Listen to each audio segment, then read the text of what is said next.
시간 우리 하나님 말씀 한 절 같이 보겠습니다. 하나님의 말씀은 역대상 19장입니다. 역대상 19장 1절부터 18절 말씀까지인데요. 우리 1절부터 9절까지 한 절씩 교독하도록 하겠습니다. 죄송합니다. 열왕기상 19장 1절부터 9절까지입니다. 한 절씩 교독합니다. 아합이 엘리야가 행한 모든 일과 그가 어떻게 모든 선지자를 칼로 죽였는지를 이세벨에게 말하니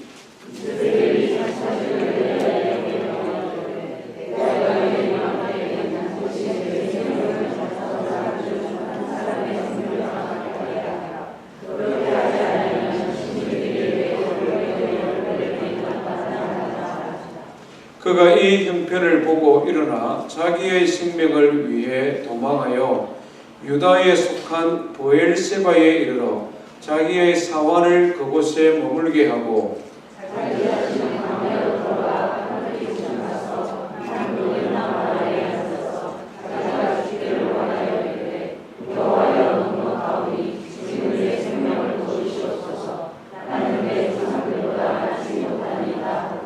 로덴나무 아래에 누워 자더니 천사가 그를 어루만지며 그에게 이르되 일어나서 먹으라 하는지라.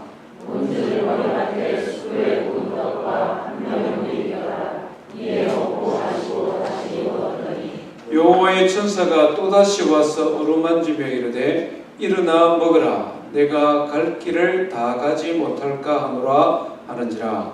이에 일어나 먹고 마시고 그 음식을 눈을 따라요 40주 40년을 가서 하나님의 산 호렙에 이르니라. 같이 읽습니다. 엘리야가 그곳 굴에 들어가 거기서 머물더니 여호와의 말씀이 그에게 임하여 이르시되 엘리야야 내가 어찌하여 여기 있느냐. 아멘. 우리 좌우로 한번 인사하십시다. 오늘 하루도 수고 많았습니다. 이렇게 한번 인사하겠습니다.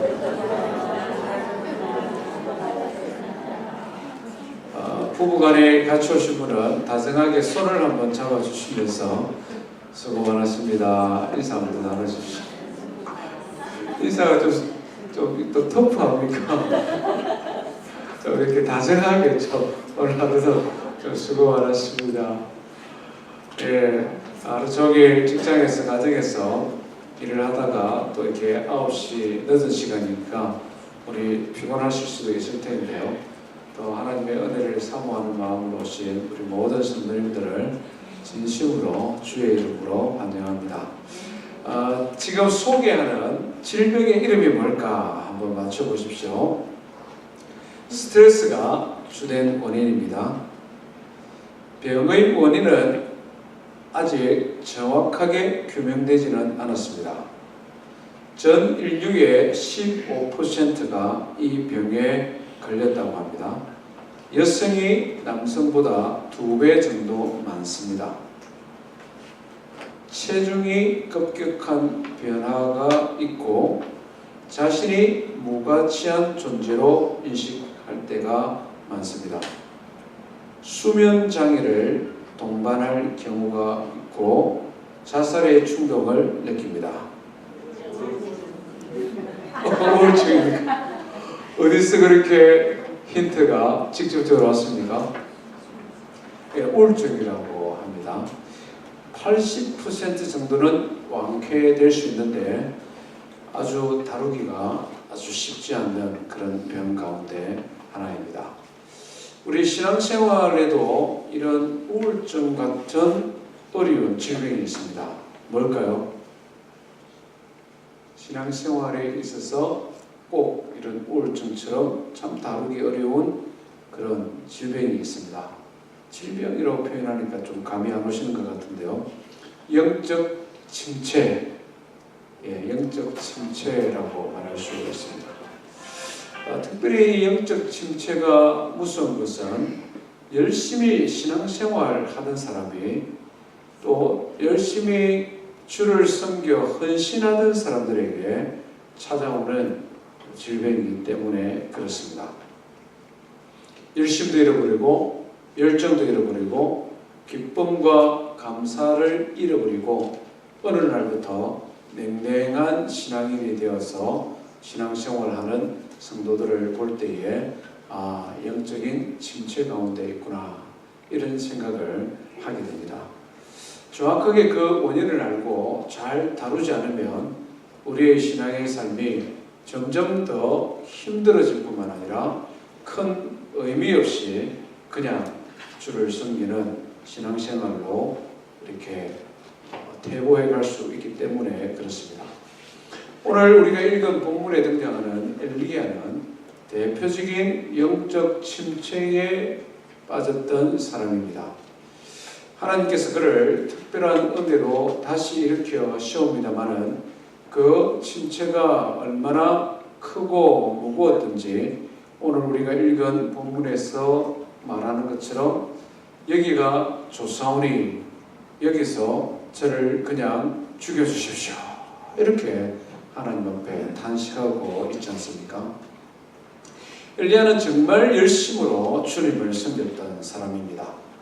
북쪽 이스라엘이 타락했을 때에 하나님의 선지자로 말 그대로 영적 싸움을 했던 영적인 거장입니다.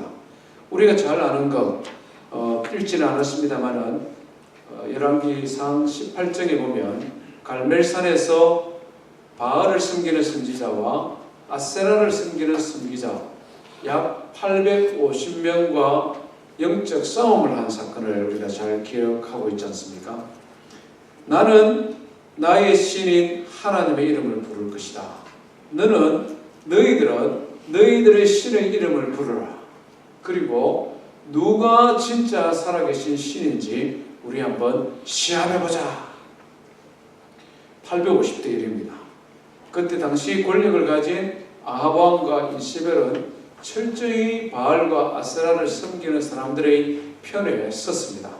말 그대로 죽을 각오하고 성적 싸움을 벌인 것이죠. 잘 아는 대로 하나님께서 불로써 그의 기도에 응답하셨고 기론 시내에 내려와서 모든 이스라엘 백성들이 바알과 아세라를 섬기는 선지자가 거짓되다 라고 그들을 사로잡아서 그곳에서 그들을 죽여버리는 그와 같은 놀라운 일을 했던 사람이 엘리야입니다. 엄청난 영적 전쟁을 했고 성공을 했죠. 그런데 이 모든 소식을 들었던 아합 왕의 아내 이세벨 이방 여인 시돈 사람이다 성경은 소개하고 있는데 이 여인 왕비가 이 소식을 듣고는 뭐라고 말을 하느냐면 오늘 우리가 읽은 19장 2절에 등장하죠. 이세벨이 이 사실을 다 듣고 난 다음에 엘리야에게 말을 하기를 내일 이맘때 반드시 너를 죽이겠다. 나의 신의 이름으로 너를 죽이겠다. 이렇게 이야기를 합니다. 보통 여자들이 좀 독하죠. 자기 남편 아합은 이 정도는 아닌데 이세벨은 감히 내가 섬기는 아세라 신을 무시해 내일 이맘때에 반드시 너를 죽여버리겠다. 엘리야가 어떻게 반응을 합니까? 오늘 3절 말씀해 보니 자기의 생명을 위하여 도망했다. 이 갈멜산에서 엘리야가 도망한 브엘세바까지 국을 메고 찍어보니까 거리가 150km 정도 됩니다. 얼마나 겁을 먹었으면 하루 사이에 150km를 달려서 도망갑니다. 이게 가능할까 싶은데 한마디로 말하면 죽을 만큼 달린 거죠. 말 그대로 죽을 만큼 달리니까 죽을 것 같습니다. 그래서 오늘 우리가 읽은 4절에 보니까 뭐라고 말합니까? 여호와여 이제 넉넉하니 지금 내 생명을 거두어 가십시오. 불과 몇 시간 전, 제일 길게 보면 하루 전에 그런 엄청난 영적인 싸움을 벌여 승리했는데 이세벨이라는 아주 독한 여자, 권력을 가진 이 왕비의 위협 아래 죽으라 도망치고 그 모든 승리를 잊어버리고 하나님 여기가 좋사오니 나의 생명을 거두어 가십시오 이렇게 탄식하고 있는 엘리야의 모습입니다. 하나님께서는 이렇게 급격하게 침체에 빠진 이 엘리야를 어떻게 회복시키고 있는가, 오늘 이걸 우리가 한번 생각해 보기를 원합니다. 하나님께서 엘리야를 회복시키시는 첫 번째 방법은요, 먹을 것을 주는 것입니다. 말 그대로 먹고 쉬라 하는 것이죠. 5절 말씀 한번 보실까요? 5절에 뭐라고 말합니까? 로뎀나무 아래에 누워있는데 천사가 그를 어루만지며 그에게 이르되 일어나서 먹으라 이렇게 말합니다. 일어나서 먹으라. 아마 하룻밤에 150km를 달려서 도망왔으니까 아마 지쳐서 그냥 자는지 비몽사몽하고 있는 것 같습니다. 그런데 하나님께서 그의 사자를 보내어서 먹을 것을 주십니다. 눈을 떠보니까 물과 떡이 있어서 그것을 먹고는 또 잡니다. 7절에 보니까 천사가 또 다시 와서 이렇게 말합니다. 다시 찾아와서 그를 어루만지시며 또 먹을 것을 줍니다. 그리고는 말씀하죠. 내가 가야 되는 길이 먼데 길에서 지치고 실족할까 하니 먹으라 이렇게 말씀합니다. 하나님께서 영적 침체에 빠진 엘리야를 회복시키는 첫 번째 방법은 먹고 쉬라는 것입니다. 먹고 푹 쉬어라. 우리 성도님들도 이럴 필요가 있는 분들이 많이 있죠. 이 시간도 쉬어야 되는데 오신 성도님들은 고맙습니다만 내일 아침까지 푹 쉬십시오. 먹고 쉬어야 됩니다. 우리가 초대교회 이후로 기독교 이단이 있었는데 사람의 육체를 죄악시하는 이런 영지주의의 이단이 있었습니다. 말하자면 인간의 육체는 영혼의 감옥이기 때문에 육체를 학대하면 학대할수록 더욱더 경건에 이를 수 있다. 이렇게 잘못 가르친 이단이 있었다는 것이죠. 이것은 하나님께서 우리에게 가르쳐 주신 하나님의 방법이 결코 아닙니다. 때로는 우리가 금식 기도를 하기도 하고 때로는 말 그대로 육체의 소욕을 절제를 통해서 경건에 이르기도 하십니다만은 평범한 일상의 삶 속에서 하나님께서 우리 인생을 다루시는 방법은 먹고 필요한 휴식, 안식을 취하는 것입니다. 그래서 하나님께서 우리에게 안식일을 주셨잖아요. 세상의 모든 종교 가운데 6일 동안 일하고 7일째는 쉬어라 명령으로 내린 종교나 신은 없습니다. 주의 사방을 한번 다 돌아보십시오. 하나님께서는 우리 인간을 누구보다 잘 아시는 분이시기 때문에 피곤하면 쉬어야 된다는 것을 아시는 분이시죠. 그렇기 때문에 엘리야에게 먼저 쉬라는 것입니다. 엘리야의 삶을 보니까 정말 피곤한 3년을 보냈다는 것이죠. 17장에 하나님께서 처음 엘리야에게 나타나서 그에게 사명을 줍니다. 나의 말이 없으면 3년 동안 하늘에서 비가 내리지 않을 것이다. 그것을 왕에게 가서 예언하라. 이 예언을 하고 나니까 정말 비가 오지 않는 것입니다. 아합 왕은 자기의 모든 신하들을 풀어서 엘리야를 잡아오라. 엘리야가 지금 장난을 치고 있기 때문에 엘리야를 잡아오면 비가 내린다. 그래서 3년 동안 엘리야는 아합 왕을 피하여 이곳으로 저곳으로 말 그대로 도망자처럼 피해 다니는 삶을 살았습니다. 물론 하나님의 인도하심 가운데 다녔습니다만은 그것은 굉장히 스트레스였습니다. 18장에 등장하는 850대 1 바알 선지자와 영적인 싸움을 하는 것도 결코 쉬운 일이 아니죠.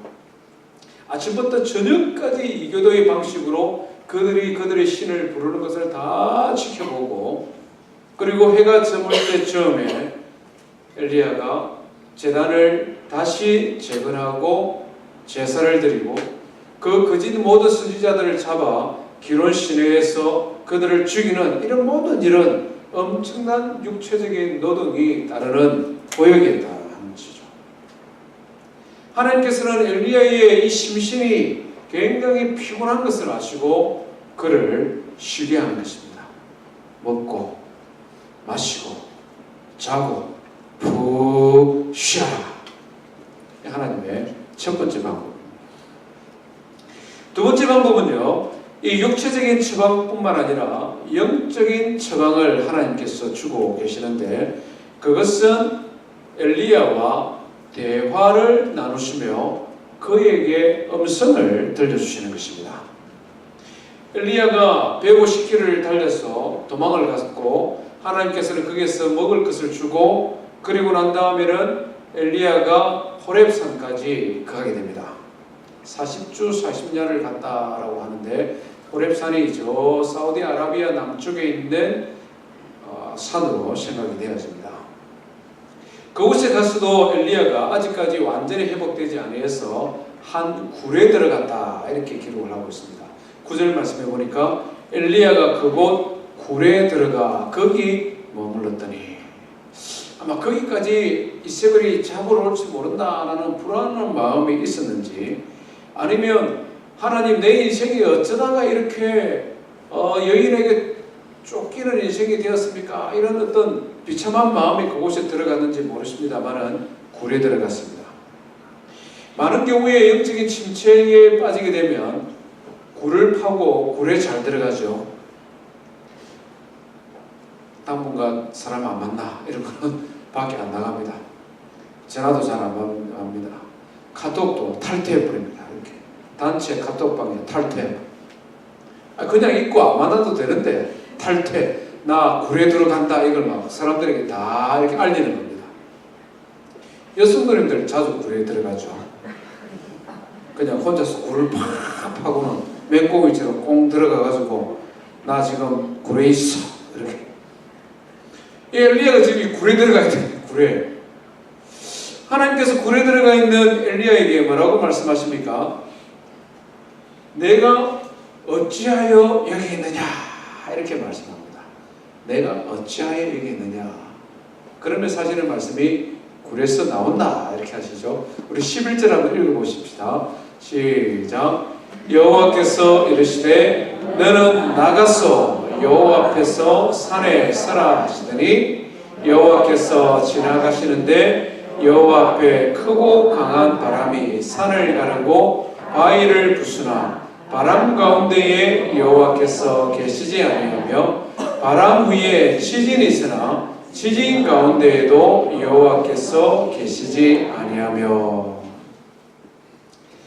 굴 밖으로 나온다라고 말씀하십니다. 굴 안에 들어있는 게 절대 영적인 침체를 해결할 수 없다는 것을 가르쳐 주십니다. 조금 쉬기 위해서 굴 안에 있는 것은 하나님의 방식이니까 괜찮죠. 그런데 그곳에 오래 머물면 안 됩니다. 하나님께서는 오히려 하나님 있는 곳으로 나오라. 굴 밖으로 나와라. 이렇게 말씀하십니다. 그러면서 하나님을 보여주시는데 어떻게 보여주십니까? 크고 강한 바람, 얼마나 바람이 센지 산을 가르고 바위가 부셔졌다 이렇게 표현합니다. 너무 바람이 부니까 막 돌이 그냥 굴러 떨어지고 막 돌이 그냥 무너지고 막 이런 것입니다. 그런데 거기에 하나님께서 계시지 아니하고 그 다음에는 지진이 일어났습니다. 이 바람도 굉장히 무서운데 지진은 더 무섭지 않습니까? 땅을 뒤흔드는 이 지진이 있었는데 그곳에도 계시지 아니하고 엘리 앞에 불이 활활 붙었는데 그곳에도 하나님께서 계시지 아니했다 이렇게 말씀합니다. 지금까지 하나님께서 엘리야에게 나타나시는 방법은 바람, 큰 크고 강한 바람 같고 땅을 뒤흔드는 지진과도 같고 불 같았습니다. 그렇지 않습니까? 하나님의 말씀 한마디에 3년 동안 비가 내리지 않았습니다. 850대 1로 영적의 싸움을 벌일 때에 불로써 응답하셨습니다. 누구나 봐도 다 알 수 있는 방법이고 기적적인 방법이고 그 자체만으로도 전율을 느낄 수 있는 그런 방식으로 하나님께서는 엘리야를 찾아오셨습니다. 그런데 영적 침체 가운데 있는 엘리야를 찾아오신 하나님 방법은 다른 방법이었는데 어떤 방법입니까? 오늘 12절 말씀해 보니까 불 후에 세미한 소리가 있는지라 이렇게 말씀합니다. 세미한 소리. 영어 성경은 a gentle whisper 이렇게 표현합니다. a gentle whisper. 이 whisper 하는 것은 속닥속닥 말하는 거 있지 않습니까? 이 세미한 음성이라니까 뭔가 신비한 음성 이렇게 생각하는데 그거 전혀 아닙니다. 그래서 신비한 뭔가 신비한 소리 이런 게 아니다 이 말입니다. 부부간에 화났을 때 말고 제일 기분 좋을 때 부부간에 그냥 밥 먹으면서 다정하게 이야기 주고받는 거. 이 gentle whisper. 할아버지가 사랑하는 손자 데리고 앉아서 이야기해 주시는 거. 내가 아버지 옛날에 이랬다. 이러면서 이야기해 주는 거. 이 gentle whisper. 하나님께서 침체 가운데 있는 엘리야를 찾아와서 자신을 나타내는 방법은 속삭이는 소리, 다정하게 대화를 주고받을 때 하는 그 방식이었다 하는 것입니다. 참 의미가 있지 않습니까? 우리는 일반적으로 영적인 침체가 올 때도 그랬고 영적인 침체에 빠지면 그것을 벗어나기 위해서 뭔가 특별한 것을 추구를 합니다. 요즘 내가 은혜가 좀 떨어지는 것 같으니까 기도원 가야 되겠다. 어떤 무슨 세미나 가야 되겠다. 어떤 유명한 그냥 부흥사 온다는데 한번 가봐야 되겠다. 은사 집회에 한번 가야 되겠다. 우리는 주로 이렇게 생각하는 경우가 많습니다. 그런데 하나님께서는 그것과는 다른 방법이었습니다. 다정한 소리, 다정다감하게 속삭이는 방식이었습니다. 어떤 것입니까? 매일매일 드리는 새벽 기도예요. 분주한 중에 시간을 구별하여 드리는 큐티 시간, 경건의 시간이죠. 자녀들이 다 학교 가고 난 다음에 그 짧은 시간이지만 조용한 음악을 틀어놓고 찬양을 틀어놓고 하루 일과를 시작하기 전에 하나님 앞에 조용히 기도하는 그 시간. 출근하기 전에 그냥 교회 마당이라도 와서 차를 주차를 해놓고 안에서 기도하는 시간. 하루 종일 직장에서 스트레스 받고 힘들었지만 집에 가는 길에 그래도 집에 들어가면 또 기도할 수 없으니까 조용한 교회 마당에 와서 차 안에서라도 내가 하나님 앞에 10분이라도 기도하고 가야지. 이런 마음으로 찾아온 지극히 평범한 자리. 우리의 일상의 삶의 현장에서 하나님께서 우리를 찾아오시고 우리를 만나주시고 이것이 영적인 침체 가운데 있는 하나님의 사람들을 회복시키는 하나님의 방법이다 하는 것입니다. 성도 여러분, 일상의 삶, 우리가 가장 기본적이라고 생각하는 일상의 삶에서 하나님을 만나는 것 정말 소중하게 여기시길 바랍니다. 이게 사실은 힘이거든요. 이게 사실은 우리를 붙들어주는 겁니다. 뭔가 특별한 것을 추구하는 특별한 하나님의 은혜가 필요할 때도 있죠. 그러나 늘 일상을 살아가는 일상의 삶에 있어서 조용한 시간, 말 그대로 다정하게 우리를 찾아와서 속삭이듯이 나를 만나주시는 하나님의 음성, 그것이 하나님이 선호하시는 하나님의 사람을 이렇게 세우는 방식이다 하는 것입니다. 세 번째로 하나님께서는요, 이제는 족하니 죽어도 좋겠습니다 라고 하는 엘리야에게 또 다른 사명을 주시는 것을 보게 됩니다. 15절부터 18절 말씀까지인데요. 15절에는 보니까 엘리야야, 너는 광야를 거쳐 다메섹이라는 곳에 가서 하사엘이라는 시리아의 한 장군에게 기름을 부어 아람의 왕이 되게 하라. 이게 무슨 말씀입니까? 아니 지금 이세벨이 무서워서 도망와 있는데 이스라엘 사람들도 하나님을 경외하지 않는데 저 다메섹 시리아 그 나라의 장군에게 기름을 부어서 내가 앞으로 시리아의 왕이 될 것이다. 이거 지금 하라는 것입니다. 16절에는 또 뭐라고 말씀합니까? 님시의 아들 예후에게 가서 기름을 부어 이스라엘의 왕이 되게 하라. 아합도 살아있고 아합의 아내인 이스벨이 스스로 시퍼렇게 지금 자기를 죽이려고 하고 있는데 예후라는 장군에게 가서 기름을 부어 그가 이스라엘의 왕이 되게 하라.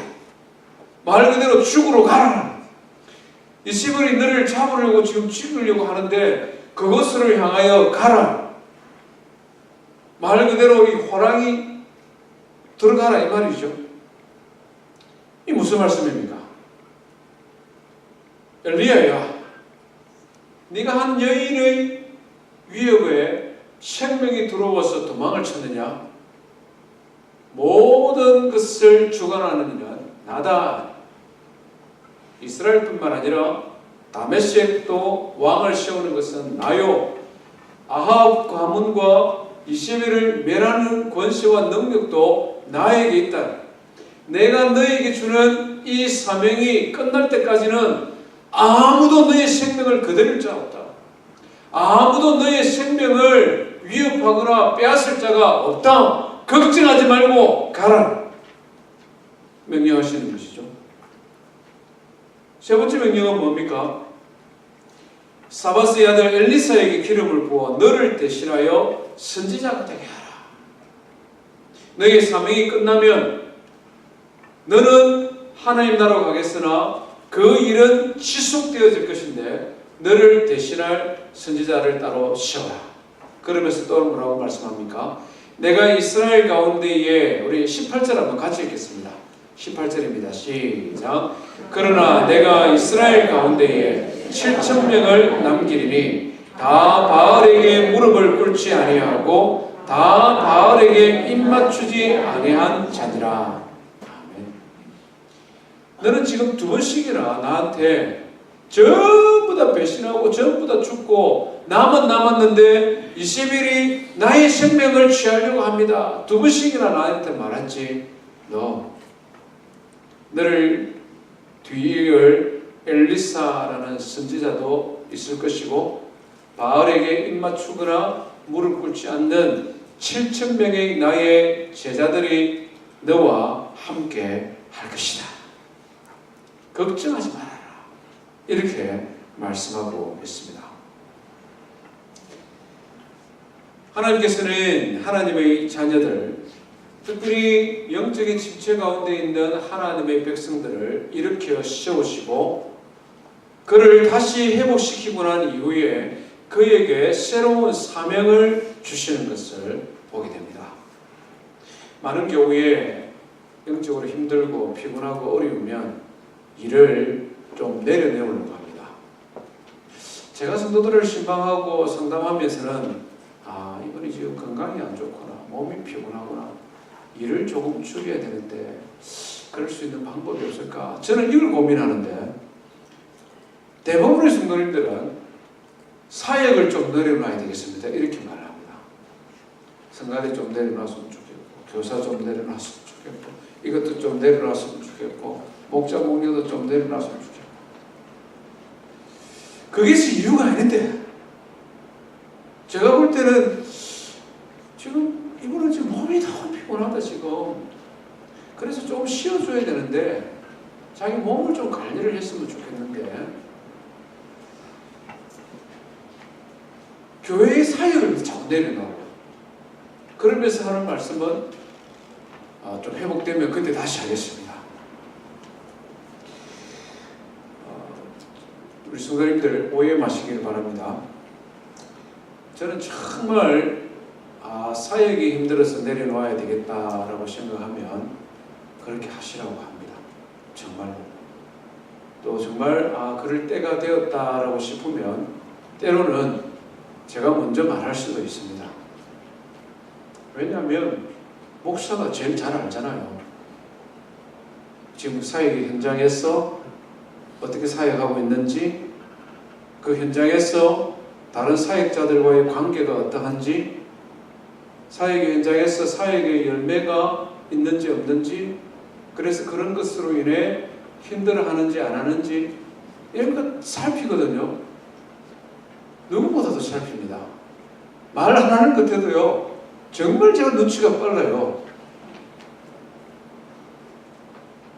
근데 많은 경우에는 사역의 현장에서의 문제보다는 다른 원인이 있는데 그거를 먼저 해결을 하고 힘을 좀 얻어야 되는데 많은 경우에는 이 사역부터 내려놓으라고 해요.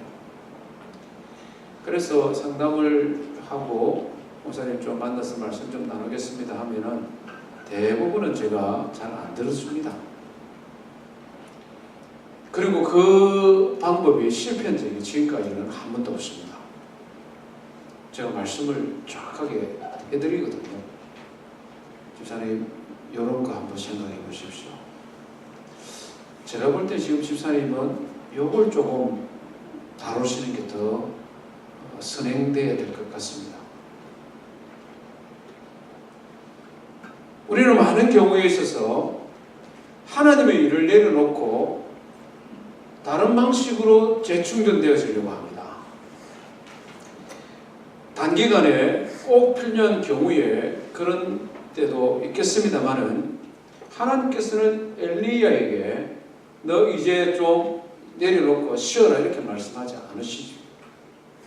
오히려 그에게 새로운 사명을 주시는 것을 봅니다. 이전보다 더 어려우면 어려울지 쉬운 사명은 아닌 것 같습니다. 그러면서 그에게 힘을 북돋아 주죠.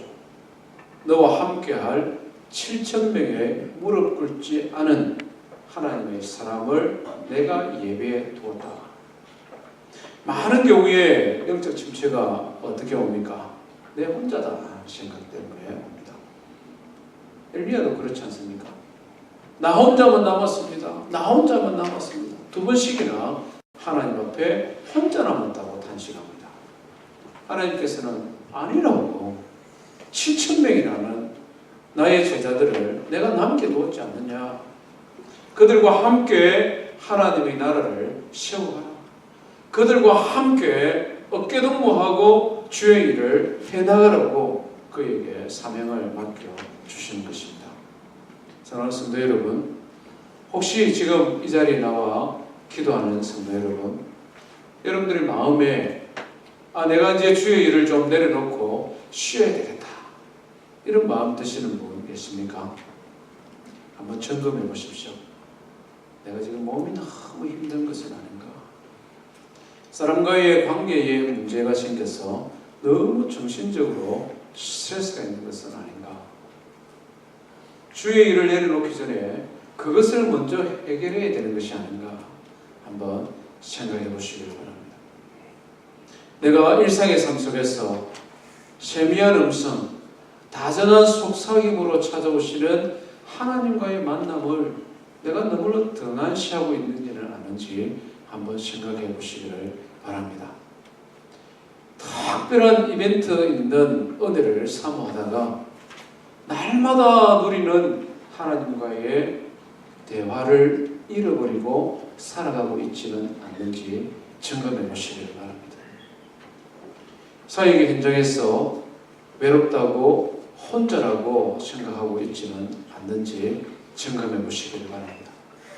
하나님께서 우리에게 붙여준 믿음의 동력자도 있고 교육자도 있고 함께 어깨동무해서 나아갈 수 있는 그런 신앙의 동지들을 내가 너무 거리를 두고 살아오지는 않는지 점검해 보시길 바랍니다. 엘리야를 회복시키신 그 하나님의 손길이 우리 성도님들의 삶 가운데서도 함께 하시기를 주의 이름으로 축원드립니다. 우리 말씀 기억하며 함께 찬송하겠습니다.